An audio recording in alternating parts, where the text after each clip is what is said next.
Di media sosial masih ramai itu Bang tentang tesis Kiai Haji Imad. Bahkan ada yang meragukan apa yang dilakukan oleh Kiai Haji Imad itu bukan tesis katanya.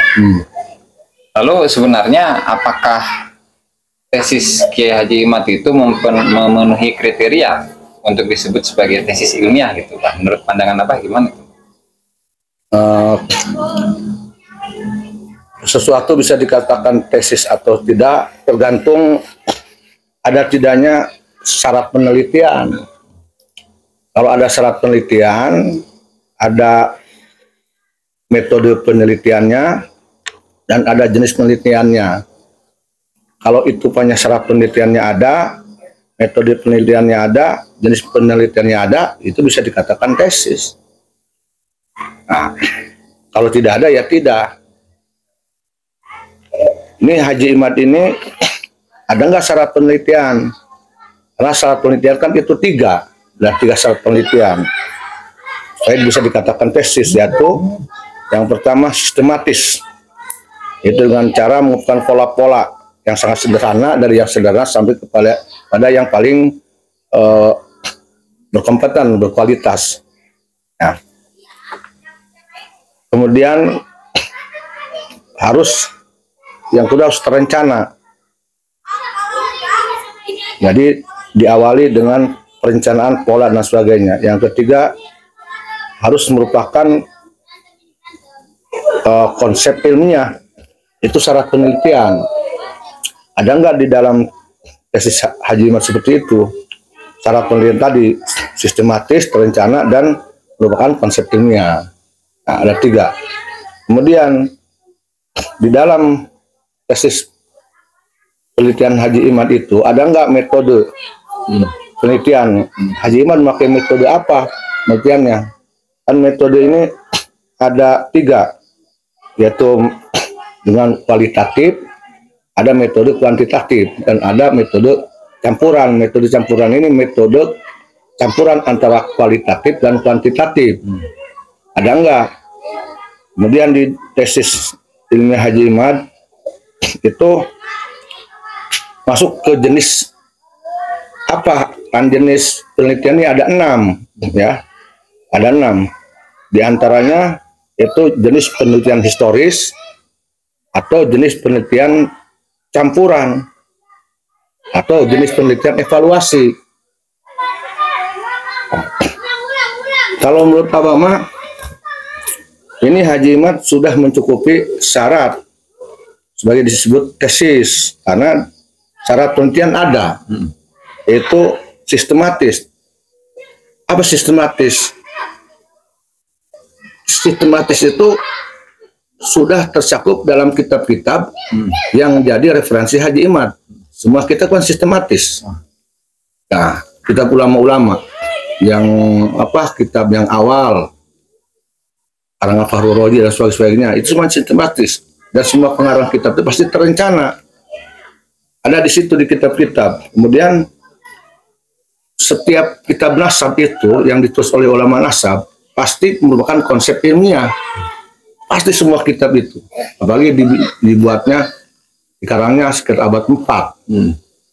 Nah, itu sudah ada cukup syarat berarti. Di dalam kitab itu sudah merupakan syarat penelitian. Karena sudah jadi kitab.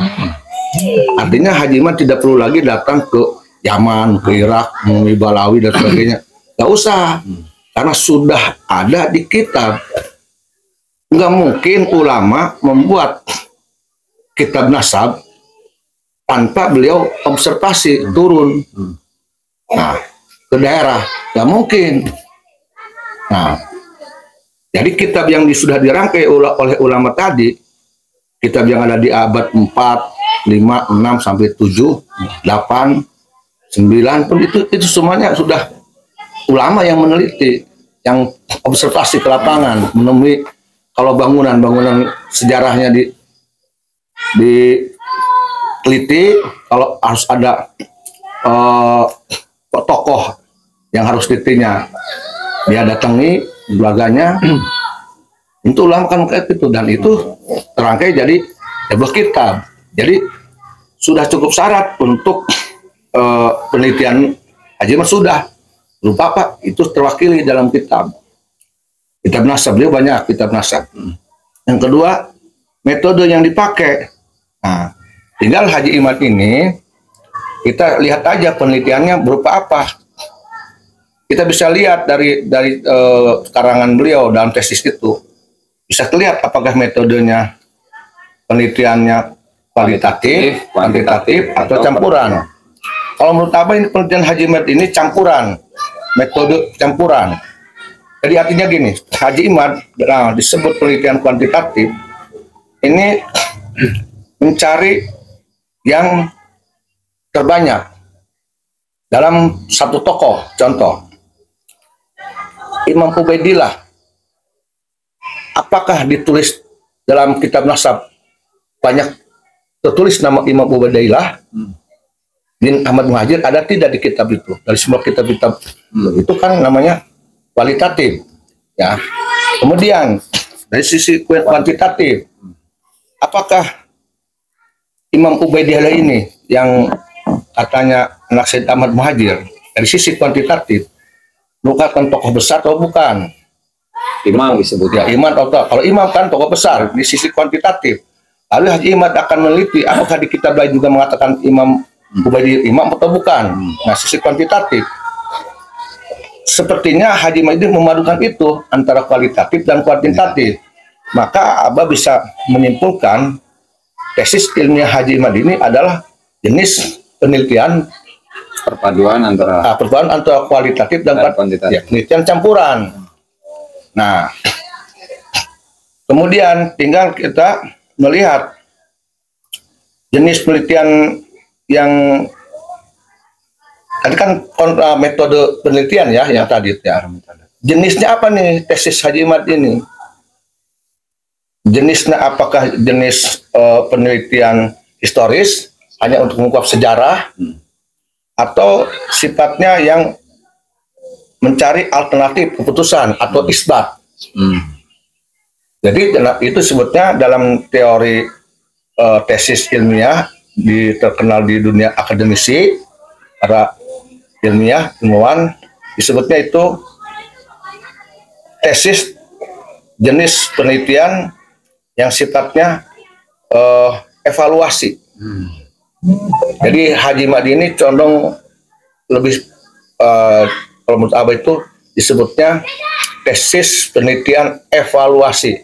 Kenapa? Karena tujuannya untuk mencari keputusan atau isbat. Kalau dalam dunia ilmiah disebutnya untuk alternatif keputusan. Jadi kalau bahasa santri ulama untuk isbat. Apakah asal Ba'alawi ini alternatif putusannya soheh atau goir sohihin atau mardud atau batil? Kalau dalam bahasa ulama kan itu diisbat. Jadi berarti ini disebut tesis. Sudah ada di sana di tesis Haji Imad. Satu syarat penelitian sudah ada. Metode sistematis ada, terencana, merupakan konsep ilmiah. Karena kitab itu semuanya sistematis, terencana, konsep ilmiah. Siapa yang sistematis, yang membuat sistematisnya, terencana? Ya ulama-ulama yang bikin kitab itu. Pasti ulama itu kan turun dulu, observasi. Jadi Kiai Haji Imaduddin nggak perlu ke Yaman, ke Irak, ke Mesir itu, Pak ya? Ngapain, kan sudah diwakili oleh pengarang kitab. Betul. Imam Fahruji pastinya kan turun dia mencari informasi. Siapa nih anaknya Said Ahmad Muhajir? Dia tahu dari tiga dari mana? Kan ilmiah harus begitu. Gak mungkin langsung tulis aja. Nah berarti ini Imam Fahruji dia turun ke lapangan, ngecek, mencari informasi. Jadi Haji Imad nggak perlu lagi ke sekarang ini menemui Ba'alawi, RA. Siapa bilang ini orang dari mana belajarnya? Teori seperti itu, rumusnya dari mana? Tuh, atau harus ke mana, ke Irak, datangi makamnya Imam Ubaidillah, datangi Imam Said Ahmad Muhajir. Kan sudah diwakili oleh ulama yang menulis kitab-kitab yang berkaitan dengan Imam Ubaidillah dan Said Ahmad Muhajir. Khususnya di ulama-ulama yang abad-abad lalu gitu. Abad lalu kan sudah. Zaman dengan betul. Said bin Isa. Jadi nggak usah harus Haji Imad capek-capek. Seperti tidak percaya terhadap pengarang kitab, dia seorang ulama. Masa ulama serampangan bikin kitab Sajarul Mubarakah, Azul Ansab, nggak mungkin lah. Nah, itu sudah dilakukan. Kemudian syarat disebut tesis itu diantaranya metodenya harus jelas. Metodenya yang dipakai apa? Tadi metode kan ada 3, metode kualitatif, kuantitatif, metode campuran. Haji Imad itu jenisnya kualitatifnya ada, kuantitatifnya ada, maka disebutnya metode campuran. Nah, yang kemudian disebut tesis ilmiah harus jelas jenis penelitian model apa. Ada jenis penelitian evaluasi, ada historis, dan yang lain. Ada 6 tuh. Disebut jenisnya itu penelitian ilmiah disebut tesis harus ada 6 jenis penelitian. Nah, Haji Imad ini jenisnya jenis penelitian evaluasi. Bukan jenis penelitian historis. Kalau historis hanya untuk sejarah. Oh, sejarah begini. Nah, ini mah jenis penelitian evaluasi. Karena tujuan jenis penelitian evaluasi yaitu tujuannya untuk mencari alternatif keputusan atau isbat. Jadi sudah pik, nggak perlu diragukan bahwa tes Haji Imad itu ya tes ilmiah. Tuh boleh curiga gitu bah ya orang-orang yang katakanlah tidak mengatakan bahwa tesisnya Kiai Imad sebagai tesis ilmiah, itu mah apa katakanlah ngeles gitu kan. Ya itu mah tahu sama tahu. Orang tuh kalau sudah terpojok tapi ngukur ego, dia akan mencari 1000 alasan, 1000 upaya untuk pembenaran diri, apologi, sehingga timbul teori-teori yang kayak kebablasan untuk mengkanter atau membuat opini publik seolah-olah Haji Imad ini tidak perlu diikuti karena bukan tesis ilmiah. Oh, itu udah biasa. Nah, itu tahulah orang seperti itu, kita jangan udah paham. Kan yang gentle gitu bah ya, waktu Teku Muda Kori itu kan ada satu orang yang ya katakanlah mau apa ya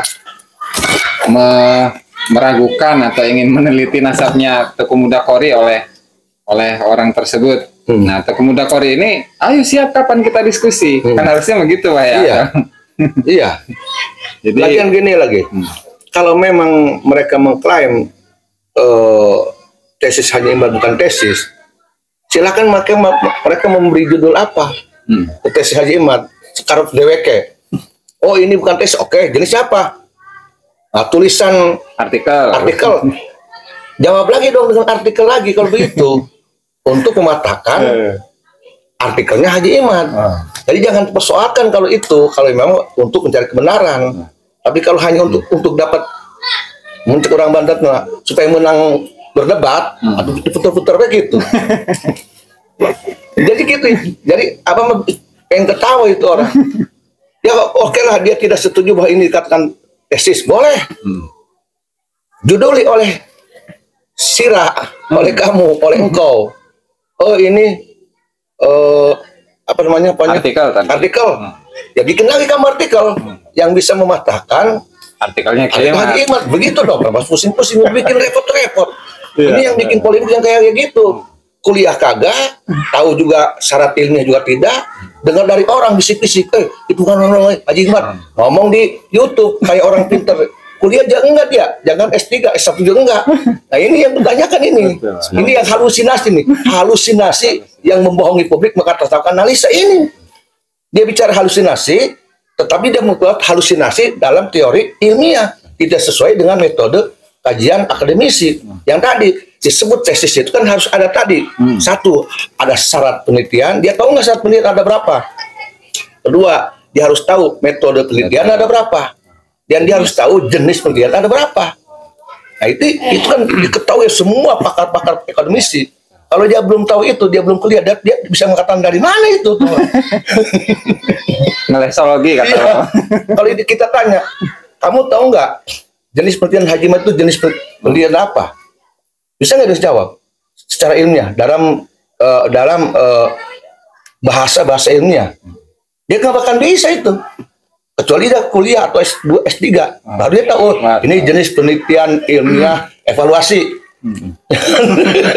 Nah, orang yang bicara sok pinter ini sebetulnya dia bicara halusinasi dalam bahasa akademisi. Karena dia bicara tidak dengan kuliah. Dari mana? Dari bisik-bisik. Berarti dia tuh halusinasi di zaman modern untuk merusak bahasa-bahasa akademisi itu orang tuh. Ini halusinasi. Itu udah marah gitu, Pak. Iya. Jadi halusinasi ini bukan hanya mengkritiki kitab ulama yang dikatakan oleh dia gaib-gaib, halusinasi. Itu halusinasi dia.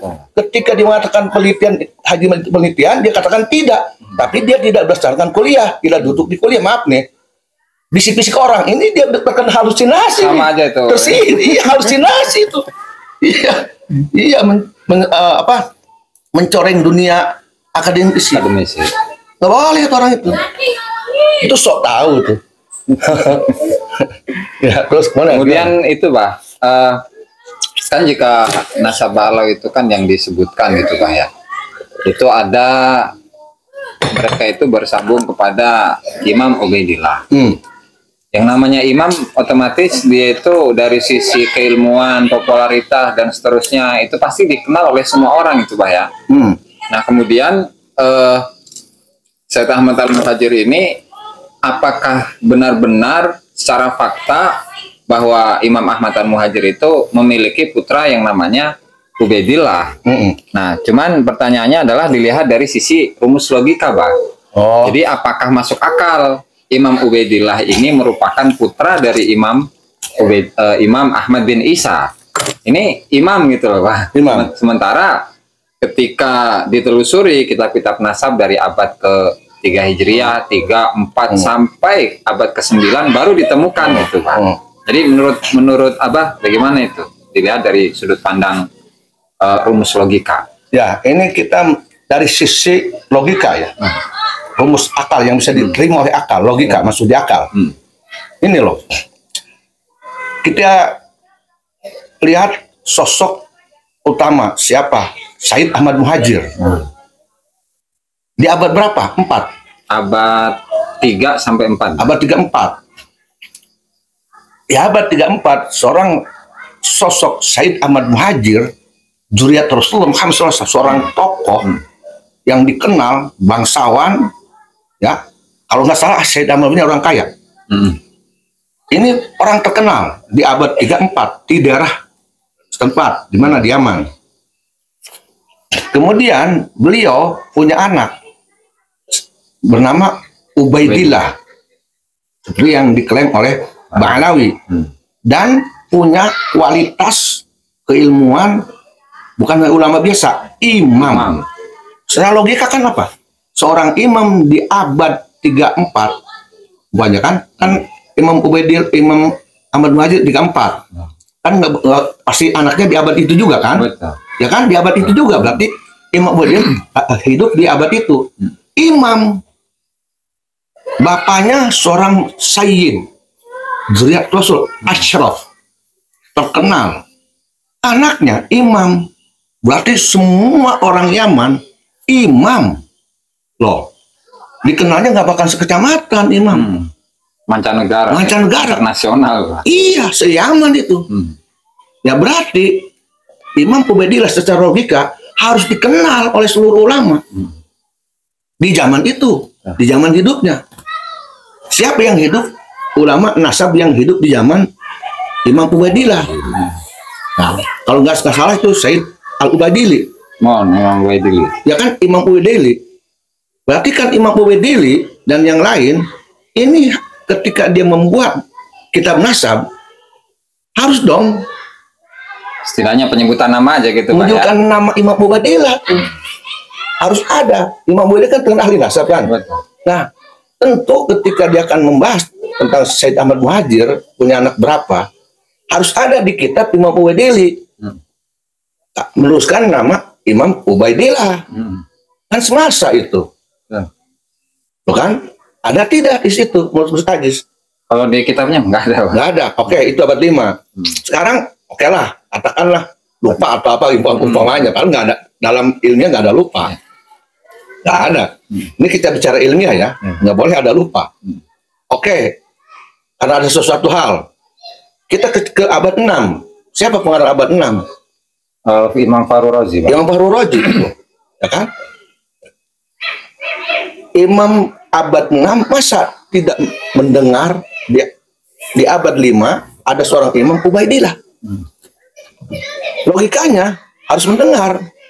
Seperti halnya kita, Syekh Hasyim Asy'ari dengan kita. Syekh Hasyim Asy'ari abad berapa? Abad 19. 19. Nah, kita abad 20. Masih 21, masih mengenal. Nah, sekarang pengarang Syekh Hasyim Asy'ari banyak karena masih dikenal. Wali Songo. Abad berapa?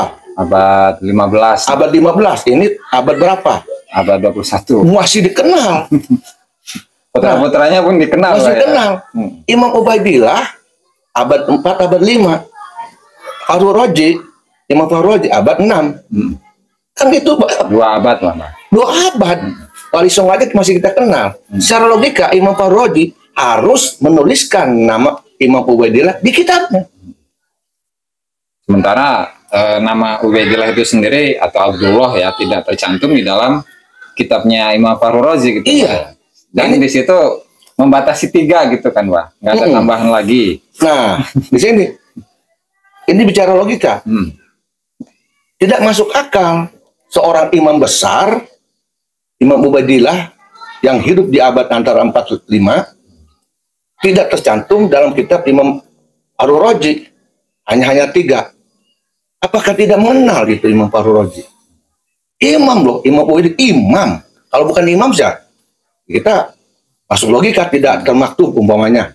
Karena tidak dikenal umpamanya. Bisa, ini kan imam. Jelas masyhur, populer. Masyhur. Gitu, ya. Nah, harusnya ada itu. Logika tidak menerima kalau tidak dicatat. Ini logika loh. Nggak menerima kalau tidak dicatat. Oh.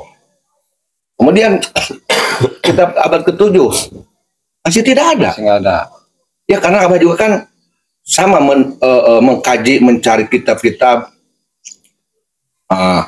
yang ada di kita, yang ada yang lain, cari ada nggak nama Imam Ubaidillah di abad 7 aja.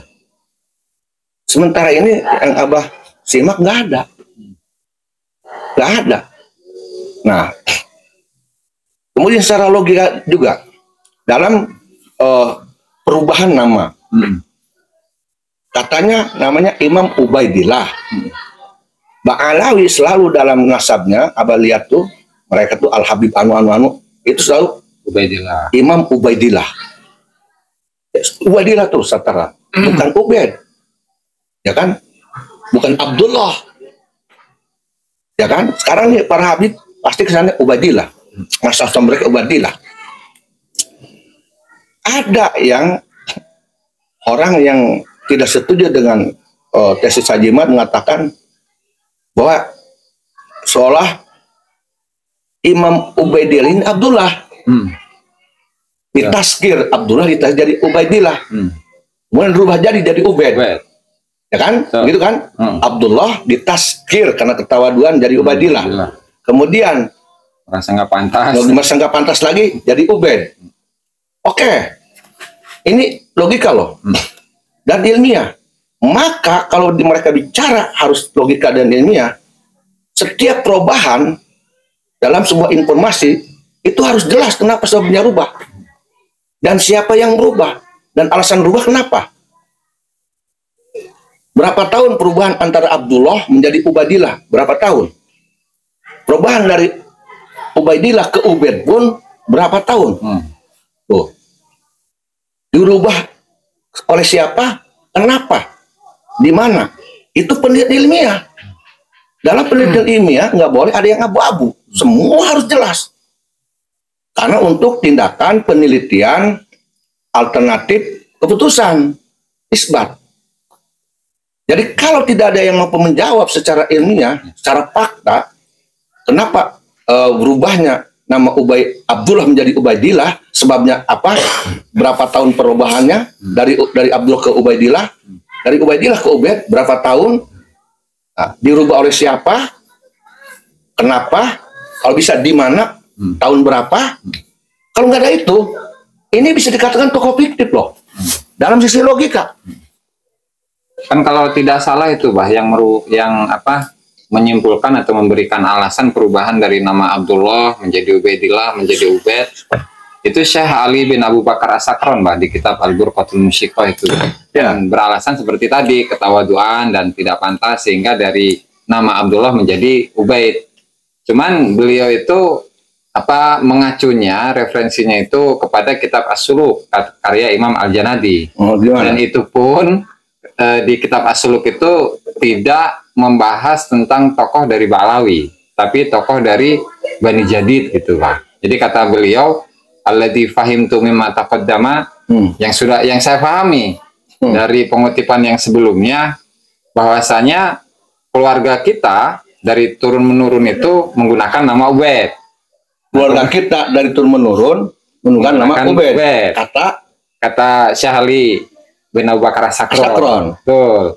Nah, kemudian beliau menafsirkan wala shawab. Nah, kemudian muncullah penafsiran itu ketawaduan, kemudian tidak pantas dan seterusnya gitu Pak. Oh, begitu. Begitu Pak. Redaksinya kurang lebih. Oke. Kalau itu perkataan Habib Ali As-Sakron seperti itu pendapat pribadi. Betul. Pendapat pribadi beliau. Kan tadi pertama cerita turun temurun umpamanya kalau memang dikatakan seperti itu. Kemudian ditambahkan dugaan husnudon mereka, beliau ketawaduan perubahannya kan pribadi. Kalau ini mau bicara ilmiah, di dalam ilmiah nggak ada tuh dari pendapat pribadi. Syarat seorang peneliti ini nggak boleh, pendapat pribadi nggak boleh, itu subjektif. Syarat seorang jadi peneliti ilmiah tesis, dia harus fakta. Jangan ikuti pendapat pribadi. Maka setiap kitab ini, kitab ulama yang dikarang oleh Habib Ali As-Sakron, itu harus ilmiah. Kalau ada dalam tulisan siapapun kitab, pendapat pribadi, itu tidak termasuk dalam mutu kitab yang punya mutu ilmiah, nggak boleh. Maka dibantahkan. Sebab kalau dibolehkan pendapat pribadi, dijadikan sebuah kitab seorang ulama pribadi, artinya kalau dalam keilmuan tidak bersanad itu, tidak bersanad cerita pribadi. Itu menurut Abah lemah, dia bisa dijadikan acuan itu. Mestinya pengarang kitab itu si Habib Ali As-Sakron itu menjelaskan mengapa rubah. Nah gitu, jangan dari pendapat pribadi. Misalkan mengutip dari ulama dari ulama dari kitab Nah, jelas periwayatannya. Jangan mendengar dari cerita leluhur. Kita aja kadang-kadang suka dikasih cerita oleh kakek kita, kakek buyutmu begini. Kata kakek yang ini. Terus masyarakat beda. Nah, itu cerita. Jadi kitab tidak boleh seperti itu. Ini kitab nasab loh, harus jelas. Makanya intinya Habib Ali As-Sakron itu dalam kitabnya itu yang mengatakan ada nama Ubaid, ya. Ada nggak di situ dia referensinya kemana? Nggak ada itu Pak. Nah, soalnya di kitab yang beliau nukil itu sendiri Abdullah gitu Pak. Abdullah bin Ahmad bin Isa. Nah kan? Nah, cuman kalau nasabnya Ali bin Abu Bakar As-Sakron yang beliau sebutkan itu Ubaid. Jadi Alwi bin Ubaid bin Ahmad bin Isa gitu, Pak. Nah, setelah itu baru ditafsirkan gitu oleh beliau sendiri. Oke. Kalau begitu, satu itu pendapat pribadi. Kita bisa menilai itu pendapat pribadi. Saya katakan tadi, di dalam penelitian ilmiah, di dalam kitab ulama itu kurang apa ya? Kurang soheh kalau pendapat pribadi, lemah. Apalagi penafsiran yang tidak didukung oleh argumentasi dan referensi. Nggak bisa. Seperti yang seorang punya paham agama, tidak bernasab, tidak berdalil. Tidak bersanad, tidak berdalil. Lemah. Itu terbantahkan itu. Kalau dari sisi logika ya. Tapi kalau dari sisi tasawuf, tasawuf aja, artinya husnudon. Nanti dulu, bukan dilarang husnudon. Ini masalahnya ranah ilmiah. Ranah ilmiah. bukan ranahnya untuk ranah tasawufan. Ranah ilmiah harus fakta, harus jelas. Karena idharul haq harus. Nanti bicara tasawuf husnul mah di saat mana? Ini bicara ilmiah, bicara logika. Gitu. Soalnya juga kalau di ini bah di karyanya Kiai Haji Abdullah bin Nuh itu kan beliau menulis kitab Al-Imam Ahmad Al-Muhajir wa Auladuh gitu. Keturunan putra-putranya dan keturunannya. Nah, itu menceritakan bahwasanya memang mulai dari abad 4 sampai sebelum masa Fakih Muqaddam abad ke-7, jadi dari 4 sampai pertengahan abad ke-7 itu kelam, nggak ada informasi sama sekali, Pak. Berapa abad? Kurang lebih 3 lah, hampir 3 abad gitu. Nggak ada. Memang nggak ada ini, nggak ada informasi, gelap. Jadi muncul-munculnya Ba'alawi itu sendiri itu semenjak munculnya Fakih Muqaddam, kemudian Muhammad Sahih Mirbat, kakeknya itu, Pak. Kalau sebelum itu emang sama sekali nggak ada data lah. Yang memunculkannya dari klan Ba'alawi atau dari ulama yang lain? Yang memunculkannya dari klan Ba'alawi sendiri, Pak. Atau dari relasi-relasinya. Abad ke-9 itu, Pak. Logika yang jernih sudah tahu. Ini sisi logika kan tadi kan, ya. Rumus akal sudah tahu. Itu tidak masuk logika. Masuk. Namun cek orang Banten mah, oh ya, laut nguyahan sorangan. Laut nguyahan sorangan. Dia membawakan dirinya untuk mendingan dirinya. Itu tidak masuk untuk jadi masuk ke dalam kategori kualitatif ilmu. Nggak bisa. Lalu ada pertanyaan lagi, Pak. Kita rasa di media sosial ini terus masih gencar membahas tentang polemik nasab itu, ya. Nah, kemudian nanti juga insya Allah di tanggal 25 sampai 27 itu pun juga akan ada pertemuan antara Dzurriyyah Wali Songo dan Rabithah Alawiyah. Kalau menurut Abah, bagaimana solusi untuk menyudahi polemik nasab ini, Pak? Polemik nasab yang berkaitan dengan tesis Haji Imad, dengan tesis Haji Imad khususnya. Dalam hal mengatakan nasab Ba'alawi tidak terkonfirmasi. Iya. Polemik itu. Polemik itu, Pak. Bukan polemik yang berkaitan dengan nasab Sunan Gunung Jati. Bukan itu ya? Bukan. Oh, itu. Gampang sebetulnya. Enggak sulit kok sebetulnya. Kalau memang ingin selesai semua konflik ini gampang.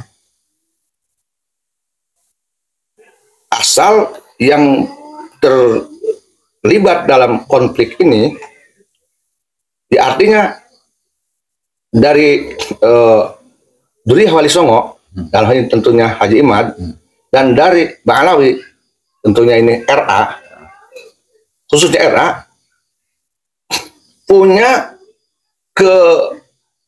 niat yang baik untuk mengakhiri konflik ini demi kebenaran. Gampang. Apa solusinya? Harus ada orang yang menjadi fasilitator, yaitu untuk mempertemukan seluruh atau perwakilan dari Dzurriyyah Wali Songo, khususnya Haji Imad, dengan Ba'alawi, wabil khusus RA. Nah, dari Wali Songo, siapa nih tokoh-tokohnya, perwakilannya? Dari Sunan Ampel, dari Sunan Derajat, siapa? Haji Hanan, Haji Nur Ihya, umpamanya Haji Imad. Silakan dari Dzurriyyah Wali Songo. Dari Ba'alawi, tentu dalam ini lembaga kenasabannya ya RA, boleh. Mau nama kenasaban RA. Tokohnya Taufik Assegaf. Dan harus tuh, jangan sampai tidak, supaya tidak lagi kelang polemik terus. Taufik Assegaf, Rizik Syihab, Bahar Smith, Hanif Atos. Atau ada orang lain yang ikut ke sana. Orang-orang yang pro Ba'alawi. Duduk tuh. Duduk bareng di satu tempat. Nah, di situ nanti mereka mencari kesepakatan. Mencari kebenaran status nasab Bani Alawi memang dzurriyyah Rasul atau tidak. supaya idharul haq, supaya orang Indonesia ini puas semua. Kesepakatannya apa?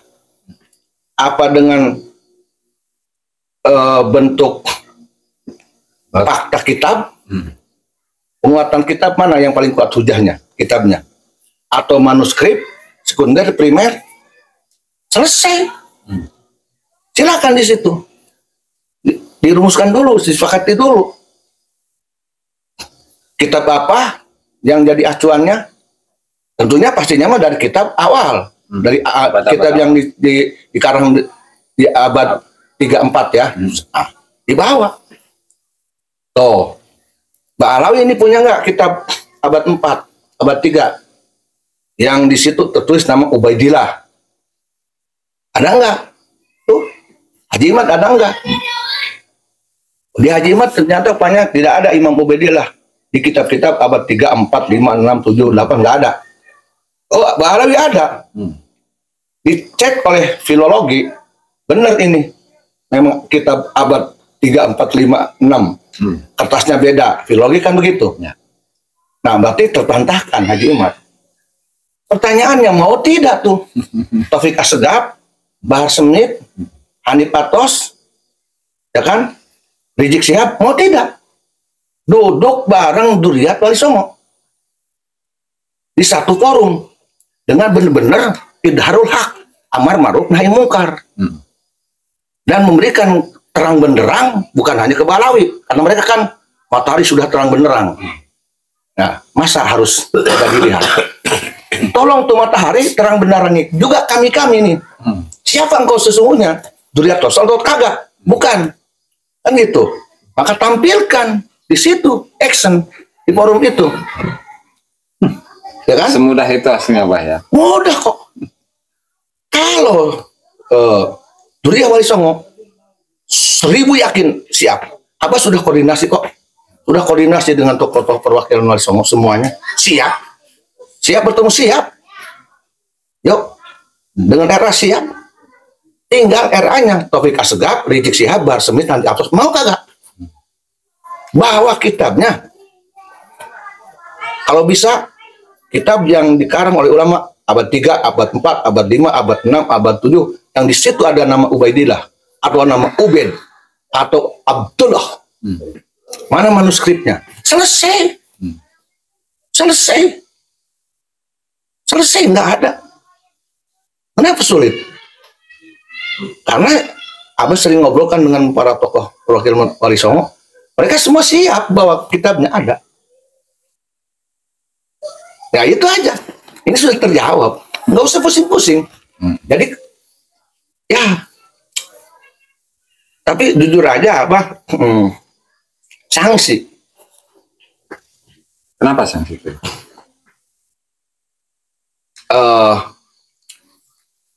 Gimana ya? Kurang enak juga ngomongnya. Beginilah, orang tuh kalau memang merasa dirinya benar, ketika dituduh, dia akan condong ngebela dirinya dan dia akan memperlihatkan bukti-bukti bahwa tuduhanmu salah. Itu logika, itu psikologi loh.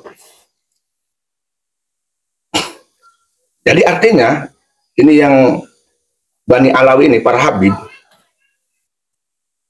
semua sudah tahu penyelesaiannya gampang. Menurut Abah sudah tahu semua kok.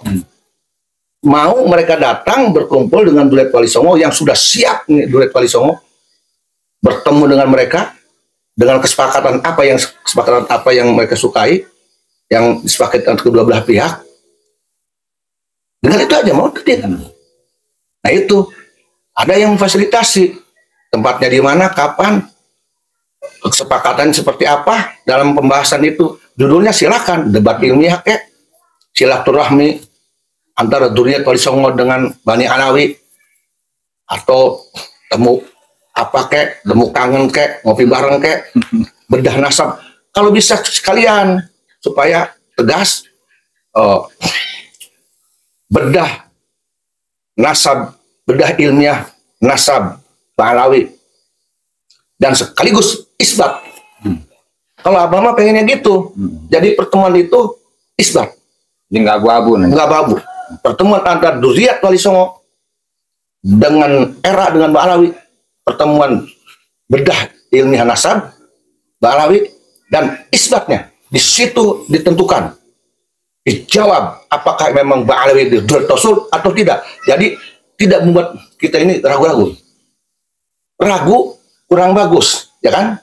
Ya kan? Ragu kurang bagus, tidak bagus ragu. Rasulullah melarang kita melakukan sesuatu hal yang ragu. Membuat orang ragu pun kira-kira bagus nggak? Atau lebih tidak bagus. Kita ragu dalam sesuatu, Rasul tidak suka.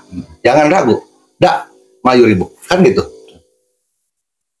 Kita aja kalau melakukan sesuatu kurang bagus untuk diri kita. Nah, kalau kita jadi aktor, trouble maker, yang membuat meragukan orang lain, orang jadi ragu akibat kita, dosa tidak? Waduh. Haram tidak?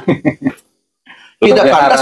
Iya, tidak pantas dilakukan oleh yang orang mengatakan Ahmad Mukar. Tidak harus nggak pantas. Lakukan itu, jangan bikin ragu orang. Duriat Wali Songo udah siap, Pak Abus sudah koordinasi. Sudah koordinasi semuanya. Oke, siap. Kapan, di mana? Siap Duriat Wali Songo. Karena memang Duriat Wali Songo semua niatnya ingin polemik ini berakhir. Mereka ingin menyelesaikan, tapi gimana? Kelompok yang satunya mau, ya gimana lah? Selesai. Gitu loh. Jadi bisa ngebuktikan tuh gitu ya.